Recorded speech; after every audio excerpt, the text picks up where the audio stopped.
É um prazer mais uma vez estar com os irmãos aqui, na Igreja Cristã da Graça. Já o que? A terceira vez, né? Acho que é a terceira vez, né? Glória a Deus. E que Deus possa nos abençoar mais uma vez pela misericórdia dEle, por meio da palavra do Senhor que nós vamos ler para a nossa meditação nessa noite. Apocalipse no capítulo de número 1.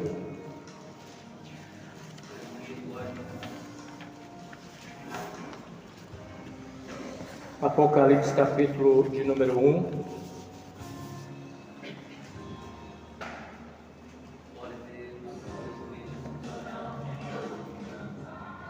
Glória a Jesus. Nós vamos ler o versículo 1 que diz assim: revelação de Jesus Cristo que Deus lhe deu para mostrar a seus servos os acontecimentos que ocorrerão em breve. E ele enviou a um anjo para apresentá-la a seu servo João, que relatou fielmente tudo o que viu. Louvado seja o nome do Senhor. Até aí a palavra de Deus. Que Deus possa nos abençoar. Os irmãos podem sentar. Meus irmãos, a mensagem do Senhor para nós essa noite, ela tem como título a revelação do Senhor Jesus. A revelação do Senhor Jesus. E o subtítulo dessa mensagem é o consolo para a Igreja de Cristo. Ao contrário, talvez algumas pessoas podem estranhar a ideia de que no livro do Apocalipse nós possamos extrair alguma mensagem de consolo para a igreja. Algumas pessoas têm até medo de ler o livro do Apocalipse, mas na realidade, irmãos, quando esse livro foi escrito, essa profecia foi dada ao apóstolo João, o objetivo do Senhor, ao enviar a profecia, era exatamente levar para a sua igreja uma mensagem de consolo e uma mensagem de esperança. Sendo assim, eu gostaria de convidar os irmãos para que nós, a partir de hoje, olhássemos para o livro do Apocalipse como aquele livro que Deus enviou para trazer para a sua igreja uma mensagem de consolo e de esperança. Meus irmãos, por que o Senhor enviou esse livro, essa profecia, dessa forma para aquela igreja naquele momento? Se nós levarmos em consideração a data do livro em 95 e 96, e eu digo aqui se levarmos em consideração, porque alguns vão entender que o livro foi escrito antes do ano 70, e algumas pessoas defendem isso, são chamados preteristas, e quem assim compreende faz uma interpretação um pouco diferente daquilo que às vezes nós enxergamos no livro. Mas a grande maioria dos estudiosos colocam a data do livro no ano 95 e 96. Portanto, o imperador que estava naquele período governando era Domiciano. E Domiciano é conhecido pela sua crueldade. Domiciano era conhecido pela sua soberba, porque ele se intitulava Deus, e ele exigia adoração até a sua própria imagem.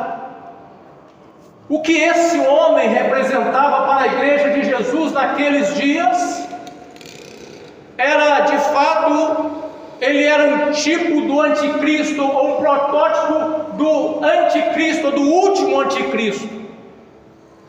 E a igreja do Senhor naqueles dias estavam passando por momentos difíceis de sofrimento e de perseguição por causa desse homem. Mas o consolo que esse livro vem trazer para a igreja é que o Senhor vai se revelar nesse livro como o Senhor Todo-Poderoso, o soberano, o que tem o controle da história nas suas mãos e nunca perdeu o controle de nada. E que aqueles que confiam em Deus e o seu povo eleito, escolhido pela fé em Cristo, embora sendo perseguido pelo Império Romano e pelo imperador que poderia afligi-los, todavia eles poderiam ter uma esperança e um consolo, porque o máximo que Domiciano poderia fazer era afligir aquele povo, mas não poderia destruí-lo, porque eles estavam guardados na mão do Deus Todo-Poderoso. Meus irmãos, eu quero dizer aos irmãos desta noite, o máximo que o mundo pode nos fazer é nos afligir, mas jamais vai destruir aquele que colocou a sua fé e esperança em Cristo Jesus. Por isso nós temos consolo nesse livro, porque nós sabemos a quem nós temos crido. A profecia aponta para as coisas que em breve deveriam acontecer aos romanos, aos judeus e à igreja de Cristo. A igreja seria perseguida, enquanto os seus perseguidores seriam punidos pelos seus atos.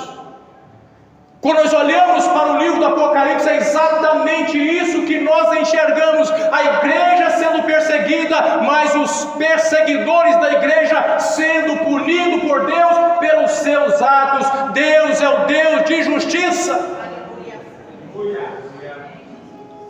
A igreja pode ser perseguida e sempre foi perseguida, e não se assusta. Aqui no Brasil está tudo muito bom. Mas tem lugares, irmãos, que os servos de Deus estão sofrendo perseguições terríveis, unicamente por colocar a sua fé em Cristo Jesus. Eu não sei até quando nós vamos ficar com essa vida boa que nós temos aqui no Brasil. Mas seja o que for que nós tivermos que enfrentar, lembre, o máximo que o mundo pode fazer conosco é nos afligir, mas não nos destruirá, porque nós estamos guardados na mão do Todo-Poderoso. Louvado seja o nome do Senhor. Aleluia!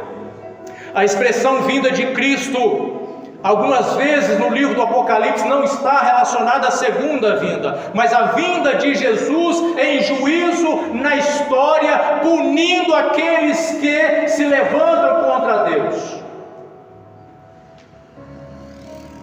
Nem sempre a expressão vinda de Jesus está relacionada à segunda vinda no final. E a expressão breve permeia todo o livro do Apocalipse, assim como toda a profecia do Novo Testamento. E é preciso entender essa questão do breve, porque a falta de compreensão desse breve pode levar algumas pessoas a se tornarem escarnecedores.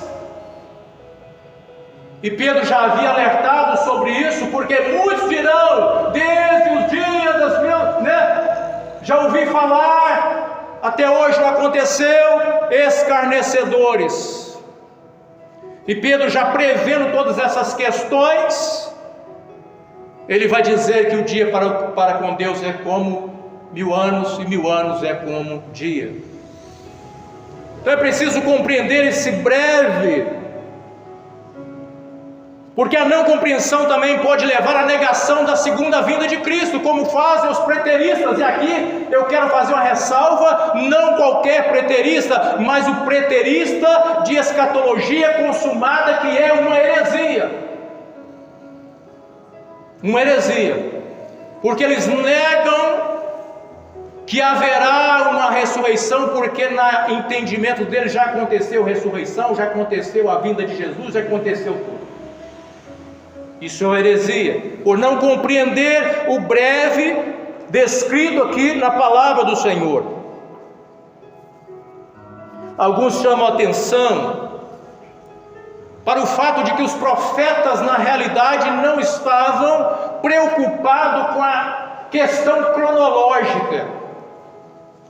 Não era a preocupação dos profetas. E isso coloca a igreja numa expectativa da volta do Senhor Jesus em todo o contexto histórico, desde o nascimento da igreja. Em todas as eras, a igreja viveu nessa expectativa da iminente volta do Senhor Jesus, e talvez seja esse o motivo, o propósito do Senhor colocar esse breve, e de Pedro dizer que um dia para com o Senhor é 1000 anos é como um dia, para que toda a igreja estivesse de fato em vigilância, porque o aspecto positivo disso é que sempre, em toda geração, a igreja esteve atenta, vigilante, esperando a volta do Senhor, e ao mesmo tempo a igreja alcançaria em todas as gerações o consolo previsto na volta do Senhor, na vinda do Senhor, para cada geração a expressão de consolo. E a volta do Senhor Jesus não é motivo de terror para crentes, meus irmãos. A volta do Senhor Jesus é motivo de consolo, é motivo de alegria. Aleluia. Que coisa gloriosa. Aleluia. Certa vez os discípulos perguntaram ao Senhor Jesus assim: Senhor, o Senhor vai restaurar o rei de Israel nesse tempo? O Senhor, não te compete saber o tempo e as estações que o Pai reservou para ele. Então podemos dizer que o que importa para a igreja não é saber quando, mas o que importa para a igreja é saber como vai acontecer. Como vai acontecer? A palavra de Deus fala assim: feliz é aquele que lê, que ouve e obedece. Feliz é aquele que lê e ouve. A gente tem que compreender dentro do contexto em que eles viviam naquele período, porque era comum alguém ler a carta para a igreja, e era comum aqueles que estavam ali ouvindo a leitura daquela carta. Muitos sequer sabiam ler, mas podiam ouvir. Poderiam ouvir. Mas a verdadeira felicidade vai além de ler e ouvir. A verdadeira felicidade está fundamentada na questão da obediência. É na obediência que repousa a esperança da igreja. É na obediência desse povo de Deus que repousa a confiança.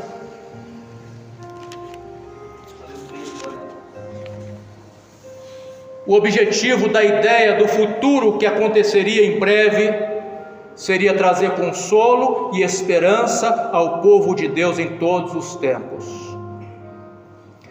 Joseph Scauf, no seu comentário bíblico Antigo e Novo Testamento, ele ressalta que pela profecia os discípulos escaparam do julgamento sobre Jerusalém,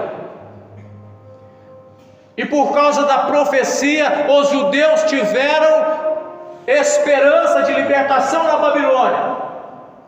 E por causa da profecia, a igreja também tem a sua esperança no último dia, na volta do Senhor Jesus.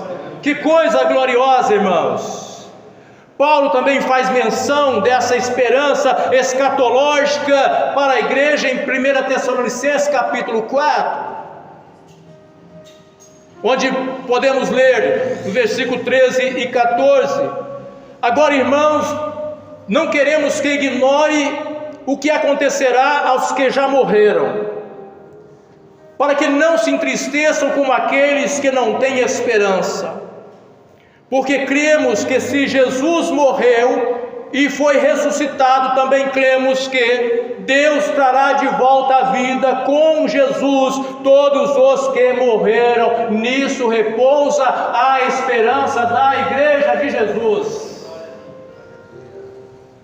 A minha esposa acordou cantando um louvor. E o louvor que ela acordou cantando é: a nossa esperança é a vinda de Jesus.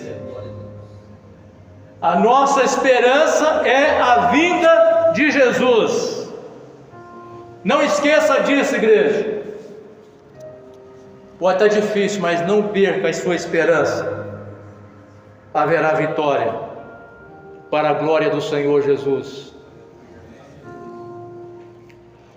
João escreve o que ele vê, e ele escreve o que ele ouviu, mas ele deixa claro que a fonte de tudo aquilo que ele estava trazendo para a igreja não procedia da sua própria mente, mas a fonte vinha da Trindade Santa.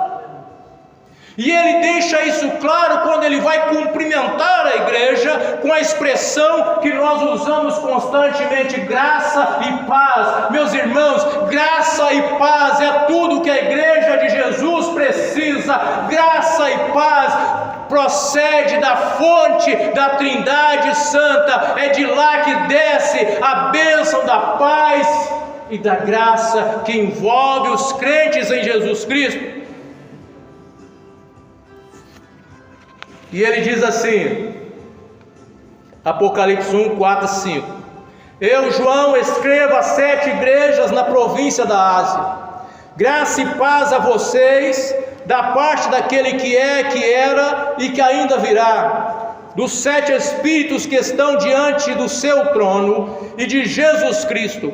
Ele é a testemunha fiel dessas coisas, o primeiro a ressuscitar dos mortos e o governante de todos os reis da terra. Toda a glória seja aquele que nos ama e nos libertou de nossos pecados por meio do seu sangue.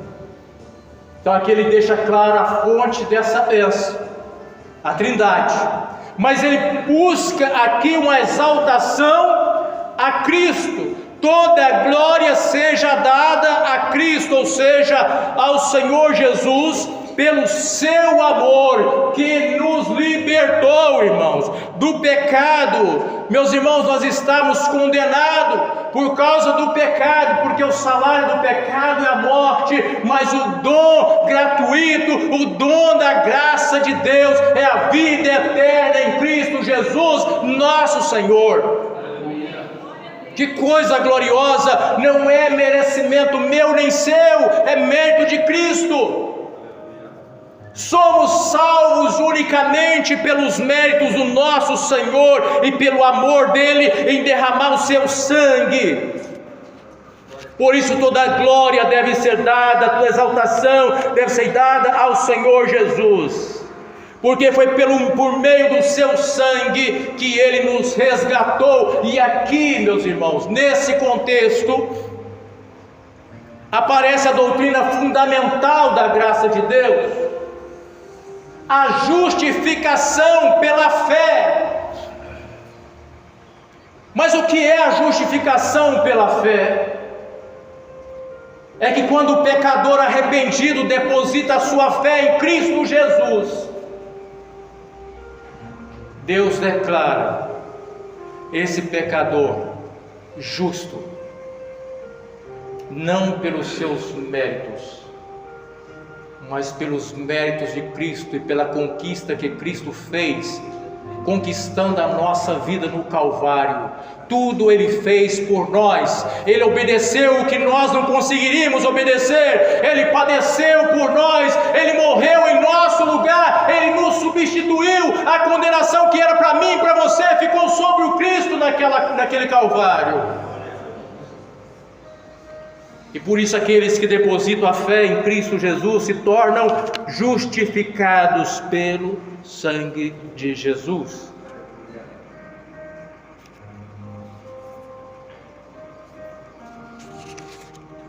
A palavra do Senhor mostra, meus irmãos, que além do julgamento que Deus sempre trouxe na história, haverá um julgamento final, onde Deus julgará todas as nações.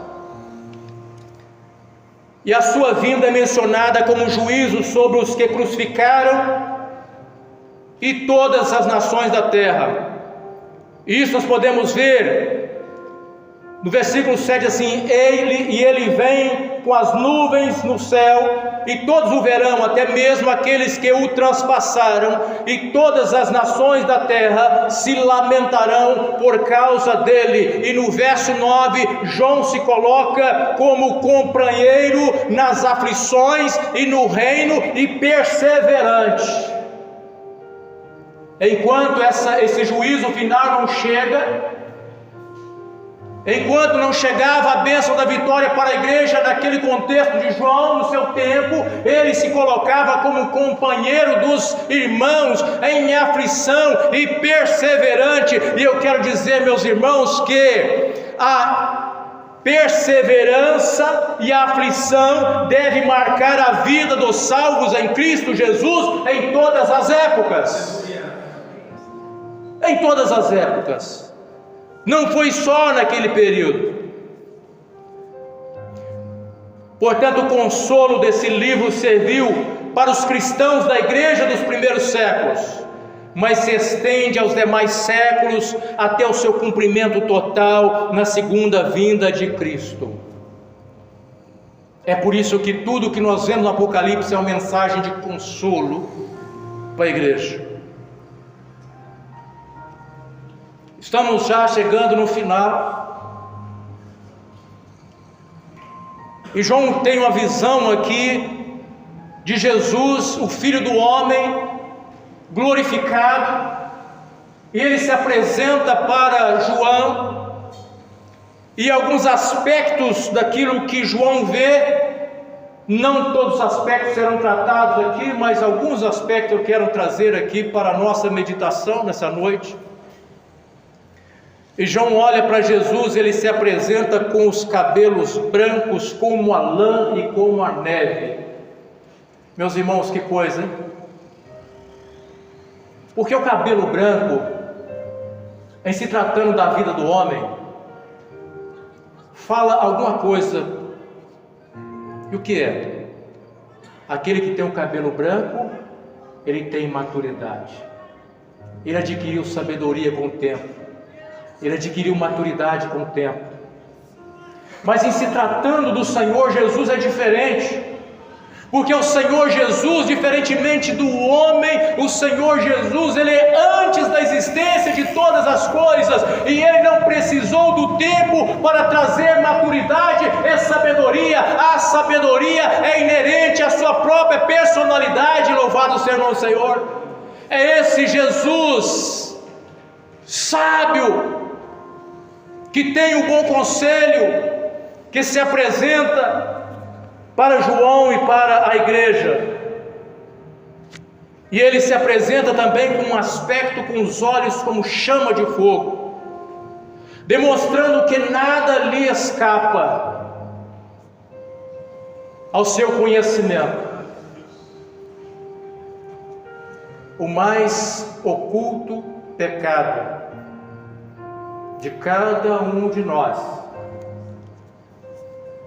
está claro aos olhos do Senhor. E um dia Deus trará à luz todas as coisas. E quando nós assim compreendemos e entendemos esse Cristo que nos salvou e nos chamou para uma vida santa com Ele, o temor deve estar no nosso coração.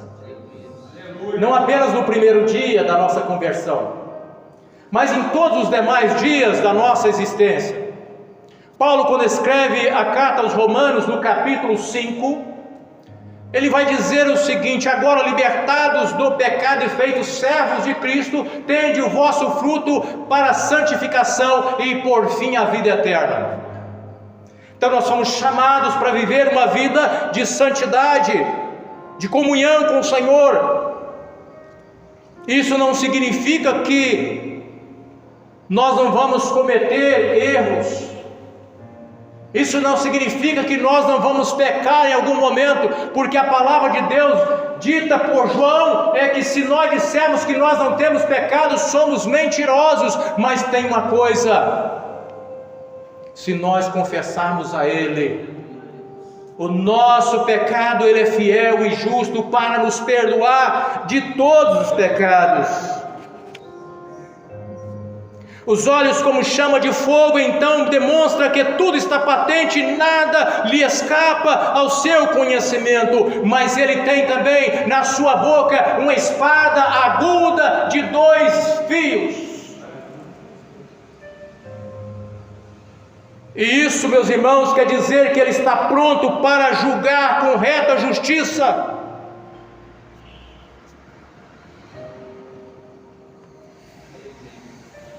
A palavra de Deus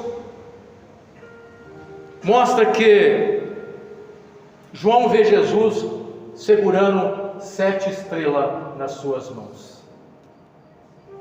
Nas mãos do Senhor Jesus tem 7 estrelas, mas na sua boca tem uma espada aguda que sai da sua boca. A seu rosto brilha como o sol em todo o seu esplendor. E nós vamos lembrar do que disse Malaquias no capítulo 4, no versículo 2. Assim diz o Senhor dos Exércitos: o dia do julgamento se aproxima e arde como uma fornalha. Naquele dia serão queimados como palhas os arrogantes e os perversos. Serão consumidos desde as raízes até os ramos. Mas para vocês que temem o meu nome, o sol da justiça se levantará, trazendo cura em suas asas, e vocês sairão e saltarão de alegria como bezerros soltos no pasto. Que coisa gloriosa, irmãos! Enquanto o mundo aguarda um julgamento de Deus que virá trazer juízo sobre o mundo e sobre os perversos e sobre os arrogantes, eles estão aí, eles querem viver do seu jeito, não querem saber de Deus, eles querem fazer tudo contrário à vontade de Deus. E às vezes bate no peito e diz: a vida é minha, eu faço dela o que eu quero. Quem disse que a vida é sua? Basta o Senhor dizer: acabou, findou, e você não pode fazer mais nada para acrescentar 1/1000 de segundo na sua vida. Se o Senhor disser chega, Ele é o Senhor da vida, Ele é o soberano, Ele tem o controle da história, Ele tem o controle da nossa vida. Entretanto, a palavra do Senhor diz assim: não tenham medo, não tenham medo. Não há motivo por salvos terem medo, irmãos, nem mesmo diante da morte. Não tenha medo. Eu sou o primeiro e o último, eu sou aquele que vive. Eu estive morto, mas agora vivo para todo sempre, e eu tenho as chaves da morte e do mundo dos mortos. Portanto, o crente em Jesus Cristo não precisa ter medo nem na hora da morte. E isso servia de consolo para uma igreja que estava sendo perseguida pelo Império Romano e queria sofrer, e que muitos iriam passar dessa vida como mártires, mas confiante em Deus, cheio do consolo de Deus, sabendo que o Senhor já havia decretado a bênção da vitória para o seu povo. Esse consolo está ligado à esperança do todo verdadeiro cristão, a vitória sobre a morte. Alguns veem aqui a figura de Cristo como sumo sacerdote. Outros veem aqui a figura de Cristo como juiz, nesse aspecto ele apresenta para João. Seja como for, ou como sumo sacerdote, ou como juiz, certo é que ele é apresentado no livro tanto como juiz, como aquele que julga, como também o sumo sacerdote, aquele que intercede por nós, aquele que intercede pelo seu povo, aquele que intercede pela igreja.